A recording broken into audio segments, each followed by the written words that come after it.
Thank you very much.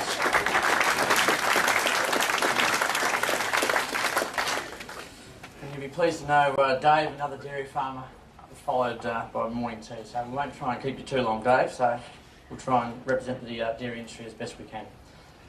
Thank you very much, everyone, for having me here today to talk about my topic, and I'm really appreciative of the Nuffield experience that I've had over the last 12 to 18 months. It's been absolutely a fantastic opportunity. So my topic was dairy cooperatives, and more importantly, as I went along, was board structures and our supplier relationships. And we've heard two presenters this morning that have touched on some of these problems. Really hit home to me that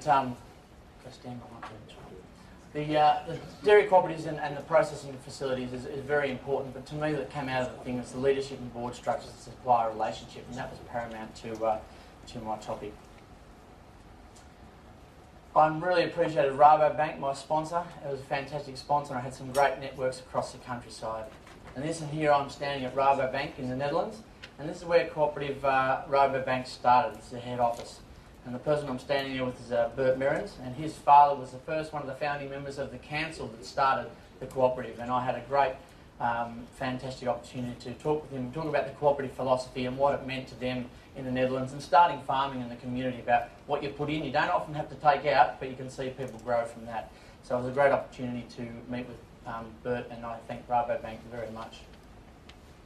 So who am I and where am I from? I'm Adam Jenkins, obviously, from South Purrumbete, southwestern Victoria, and I'm a dairy farmer, and I run a self-sustaining system with my wife and family operation. We run 240 crossbred cows, and it's a low input grass-based system. So what we're talking about here is self-sustaining means we only buy in grain when we need to. So most of our grazing is done on a low input grass-based system. And a year like this, when we've got a low milk price and a high grain price, these systems come into their own. I'm a young farmer, we've only been farming for about 8 years. So we had to take a low-risk strategy to enter the industry. And as I said, it's a family operation. I farm with my wife and my 4 young children. I've got Lily, who's 9, Poppy, who's 7, Isabella, who is 4, and Harry, who's 2.5. So going away on a Nuffield scholarship with 4 young children at home and a wife managing the place, it's been a great opportunity and a challenge in itself, and a great learning curve about the whole Nuffield experience. Quick snapshot. Dave Grindhill for you, for the dairy farm industry. We produced 9.2 billion litres per annum with a 2% growth in 2011. Go back before the drought, we had 8 years of drought, we're at 10 billion. So put that in perspective, we had 10 billion litres, we had a lot of assets that would actually be able to process the 10 billion litres, and now we've dropped back to 9.2 billion litres. So there's a bit of underutilisation of assets. We are worth about 3.9 billion at the farm gate level, that's just on farm gate. At the moment this year, we had 43% of our products were exported and 7% went into the domestic market. Go back a couple of years ago again, say 8 years ago, it was probably a little bit reversed. We had probably 57% going to export. But I think we're seeing with the challenges in the marketplace, retail at the moment, we're seeing a sway about where processors are going to be sending their produce to get the most value add for their farmers and their business.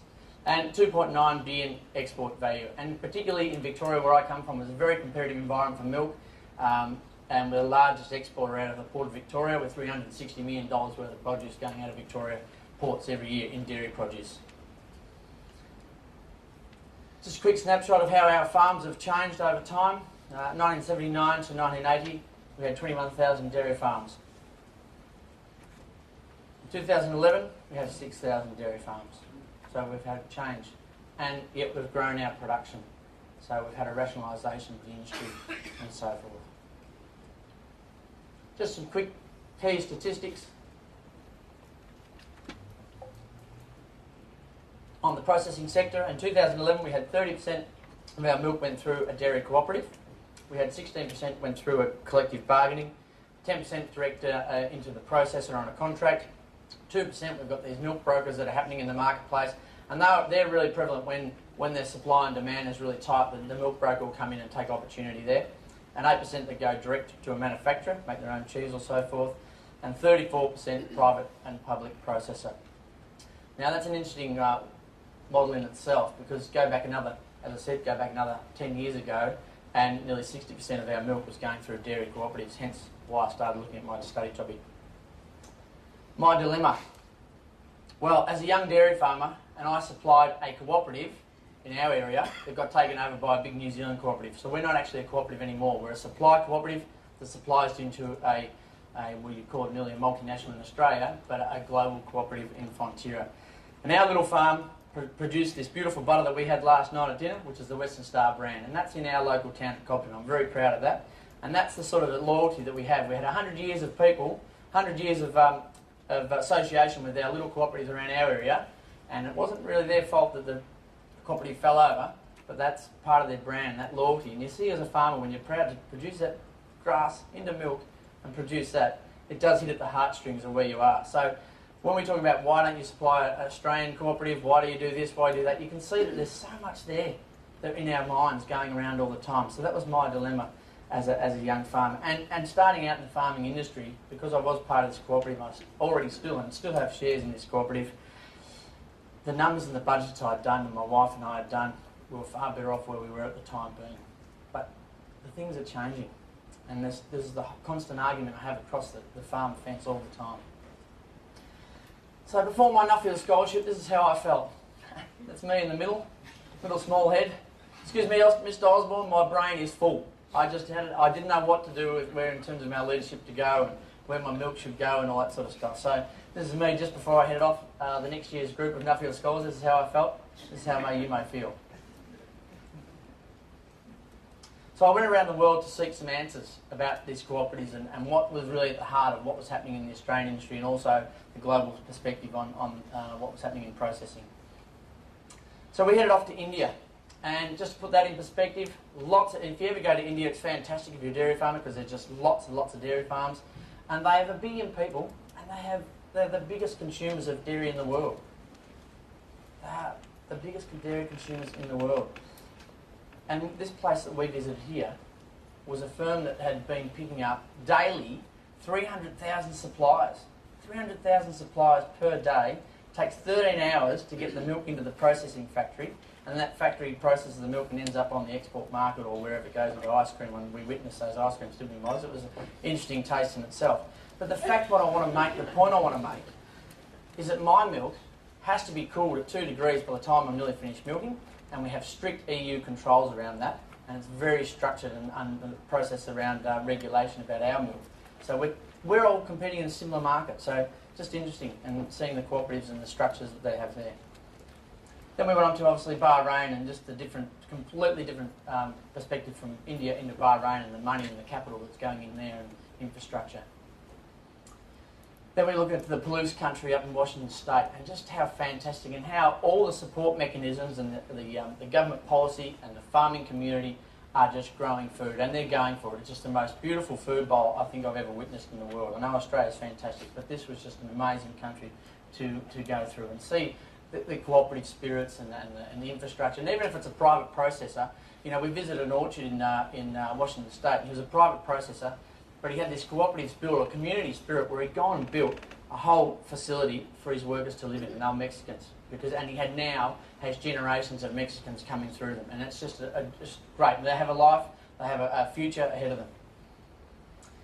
And here we are in the Ukraine, and what an opportunity that is. I mean, this was just the most fantastic experience going through the Ukraine and seeing the dairy opportunities that are just starting to develop. We just came out of a 2,000 cow dairy that was being developed here, and the soil type is so good there that they say, and it's a true fact that when Hitler trucked in the tanks, they backed up with topsoil and took it home. It was just the most beautiful soil we've ever seen. So here I am, little dairy farmer from southwestern Victoria, and I luckily coincided my Nuffield scholarship with the year of the cooperative and how fantastic it was, and I picked out a couple of cooperative conferences, and luckily enough there was one in Venice. So here I have landed in Venice, and here I am standing with 2 professors from Egypt at a cooperative conference, and a young lady from Africa, and we're talking about, she was more particularly interested in the cooperative nature around labour and how to get the labour skills through their workforce without being really ripped off.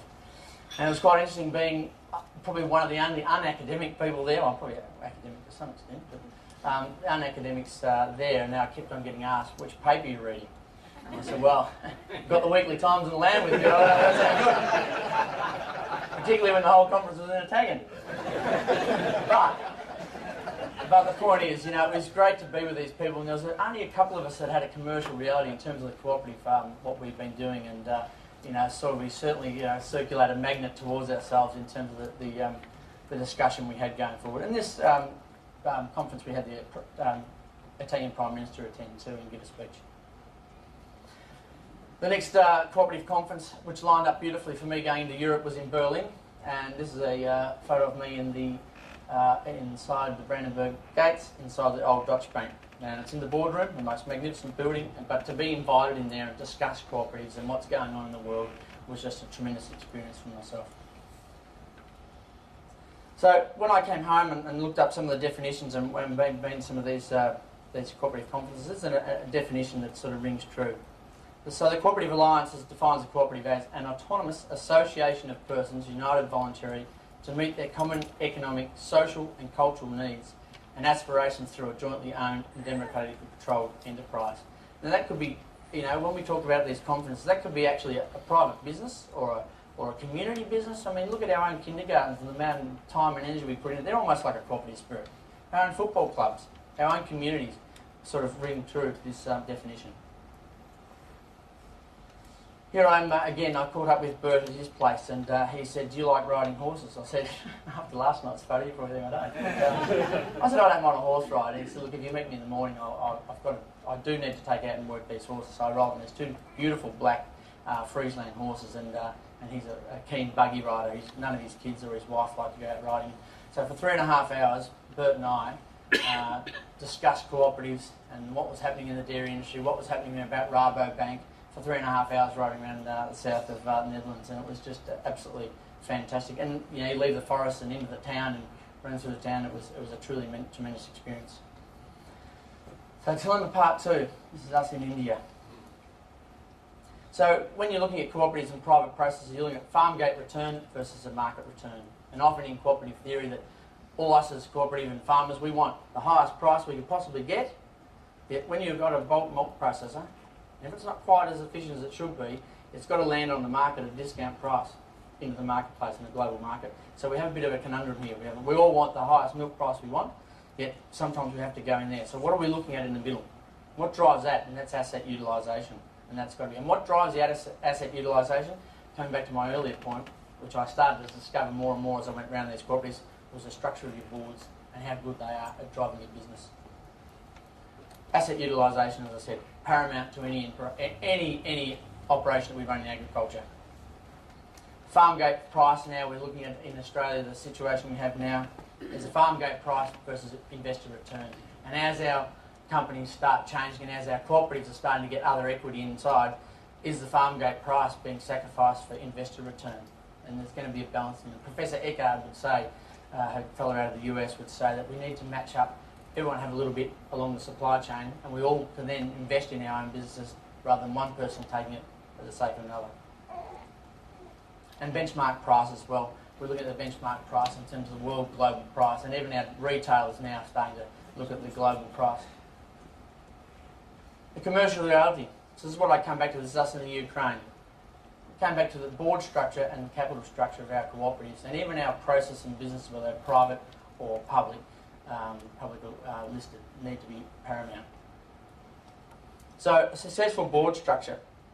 And the reason why I've started to concentrate more and more on this is we've seen cooperatives in Australia move into a publicly listed domain, but they've been able to maintain a board structure that still has a farmer representation on it, and I think that's very important going forward. Yes, it's tricky when you weigh up the farm gate versus investor return, but we started to look at this scenario, and I think it's very important.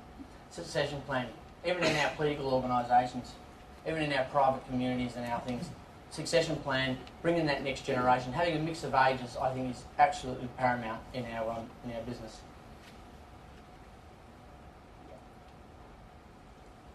Age diversity. You know, I've often been to boards, and this is no reflection on the current boards that we've got around Australia, and it can be a boys' club, and it may not even have women on it. And I think that's just, you know, they've got the great experience. Why not share that experience with the younger generation coming through? How can we mix that age diversity coming through? They may not have to be a board member as such, but they be an associate member. But getting that next generation coming through is important in our business. Strong skill set. rather than having a witch hunt about who needs to go on that board and what we need that person because he can speak all right, we need a strong skill set on our boards. And we need to be able to communicate with our people. That's one of the strongest things in any board, whether it be a cooperative or private processor. No communication and you lost your loyalty and your love. Cultural and gender diversity. We need that. We need a mix of people. We need a mix of dynamic boards. Women bring fantastic aspects to any board, in any situation. They're different people to what I am. You know, they've had the children sometimes, and sometimes they've just got a different reflection on what's going on in the world. It's fantastic. And strict criteria in terms of the election, as I've just mentioned before. And education's ongoing. Even the committees that I sit on, I think one of the biggest things that I've sort of tried to take home from this trip is to foster that next generation coming through and invest back in that future, and that's where the future lies, is the education ongoing. And also, the people at the top, the chairman of a board, I don't think they should stop learning. They should continually to educate. So capital structure, and this is where it gets really tricky. This is me standing next to the Berlin Wall. If you don't have your capital structure right, the Berlin Wall came down pretty quick when they started to take it down, and that's what can happen to our cooperative that I supplied originally. Right? They didn't have the capital structure right, the board set wasn't right, they made a few misleading decisions, and within 5 years the whole thing was gone. So there's a traditional type of capital structure, is $1 in, $1 out, you pay your dollar, you become a member, and you're part of the cooperative. Production based, which is a bit like the New Zealand cooperative, that you backed up shares on how many milk solids or whatever litres you put into your cooperative. And some shares are capped at a fixed rate. This is particularly common in Europe, so if you shared up to a certain value, which you might put 50,000 over a certain amount of time, taking out your milk price, and that stops in your cooperative, and that's your amount that you've left in there in your cooperative. And the hybrid investor-owned firm, that's what we're seeing more and more in Australia, that we can't get the capital. So one of the scenarios with some of these systems is that we get to a retirement age and we want that capital, which is like a superannuation farm, and we pull it out. So as the next generation may not have had enough capital in there, or if you've had drought or something, you need that constant capital coming in to your enterprise to reinvest in your to make sure you're efficient at that utilisation asset perspective. The risks that I see, and I found it going across the world, this is us standing as a family. We met up in the family after I'd travelled a long time in the UK, which I was very fortunate to travel with my wife and family.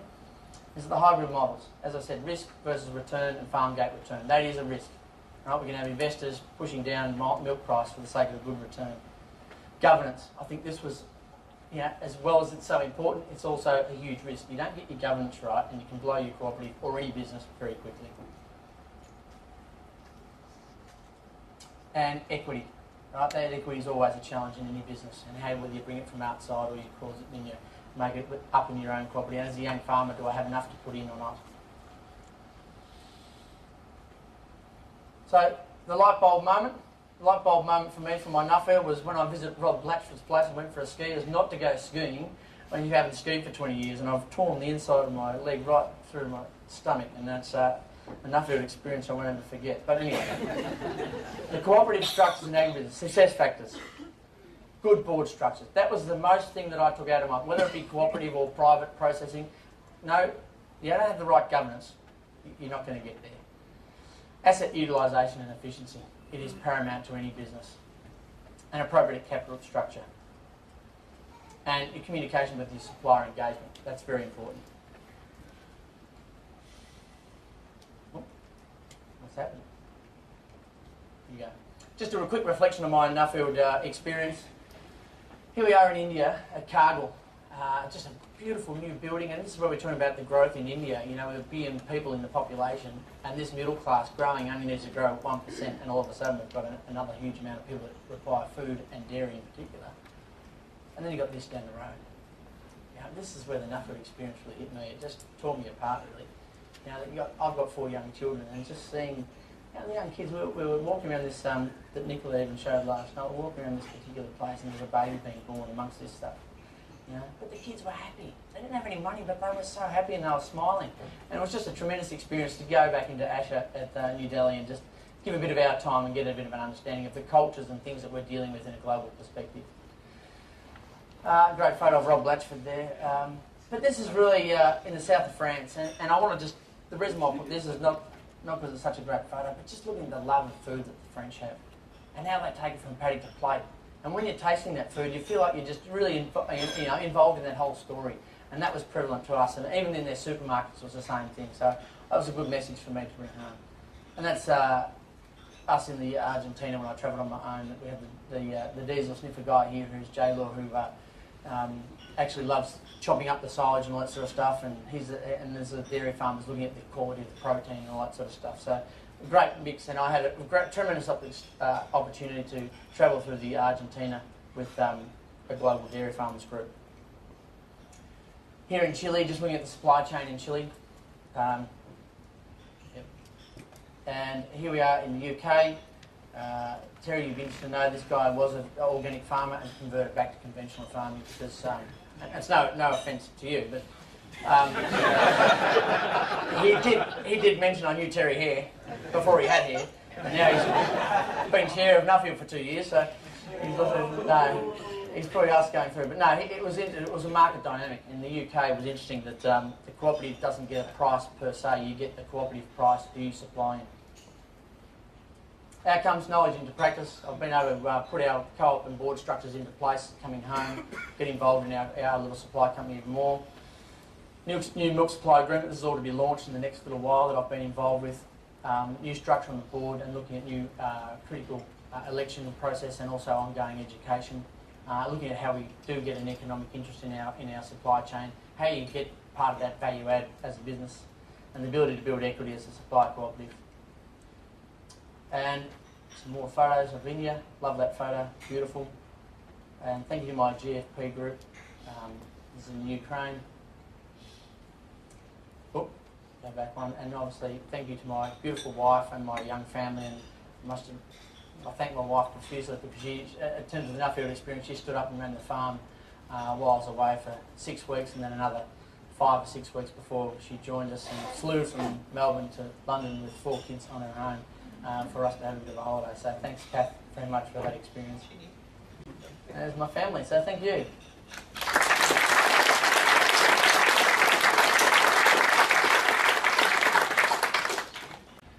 Yeah, Adam, Matt Pooley from Tasmania. Just getting back to starting up your own co-op, how do you perceive the uptake of new membership and that sort of thing and support for the new co-op? Yeah, I'll probably go back a step. We haven't started a new co-op, we're still part of our old cooperative that we're sort of building on. But you're right, I think the opportunity that I saw even within our own area is to start a new cooperative. And Terry and I have had this discussion before. It's about how you get a young farm to actually put up some money to build that infrastructure first. So it is a very tricky scenario, and that's what we're faced with. So, but getting the right people around you as a board first, and then looking at those strategic processes, how you go about that with the finance and things like that you can get in your processing facility. But I saw a huge opportunity in Australia for co-ops, and I know we've gone through the AWB and all sorts of things, but just in the supply chain, we all talked about it on the buses that. How we get more skin in the game. The middleman's taking too much. And that doesn't have to be a cooperative, but just be joint, and I skipped over that slide, but partnerships and joint ventures, I think that's the way of the future in terms of Australian cooperatives and agribusinesses. We've got to market to the rest of the world. We're part of the global environment. I think that joint venture partnership, and that can be a cooperative structure or not, but we're having skin in the game and marketing our produce to the world. Adam, Ian Mason, New South Wales. Adam, did you look when you were studying at the possibility of using the cooperatives as a first stage, if you like? Because what tends to happen in cooperatives is capital becomes an issue, and that the cooperative retain the control over the receival and the first stage processing, and then the downstream processing, the value adding, is hived off into a company which you can or can't, or you may or may not want to be part of to loosen up and bring in other capital. Yep. Did you look at that sort of structure? And that was very prevalent at the second conference that I went to in Berlin, where Professor Michael Cook, who's a bit of a guru in cooperative structures, and he hit the nail on the head, and he actually drew a beautiful slide that cooperatives have a lifespan to a certain extent, that they grow to a certain extent where they grow. You've had the capital in, you've got the cooperative membership there, and they get to a point where commercial reality sometimes can take over. And how do we get that next bit of capital? And as I said, we've had discussions quite a lot that, how do you maintain that 100% ownership of what, which is very important to tie in your membership and ongoing. and then you can then invest in and bring in money. And there's some great examples of that. Particularly in Ireland, I went to see where there's 5 cooperatives that were too small to even compete anymore, and they all bought into a private process that was a cooperative, which was Carberry, and it's actually run as a private company, and all the cooperatives have a slice of it. And this little cooperative I visited in Barry Road in Cork, the little cooperative turns over about $100 million a year. It's got not that many members, but they thought it was paramount to invest in this, and now they're investing in units in Germany. They've got a pork processing facility, they've got agricultural production things, and part of their philosophy, which was interesting, wasn't return on asset or anything. It was about keeping people in their own community. They said, if I've got sons and daughters that don't want to farm, why can't they work in the local store or be involved in our community? So that was a driver that I thought was just amazing. It wasn't about return, it was more about their own community, and as that, they did a good job. Thanks, Adam. I'd like to invite Terry to make the Clark presentation, please.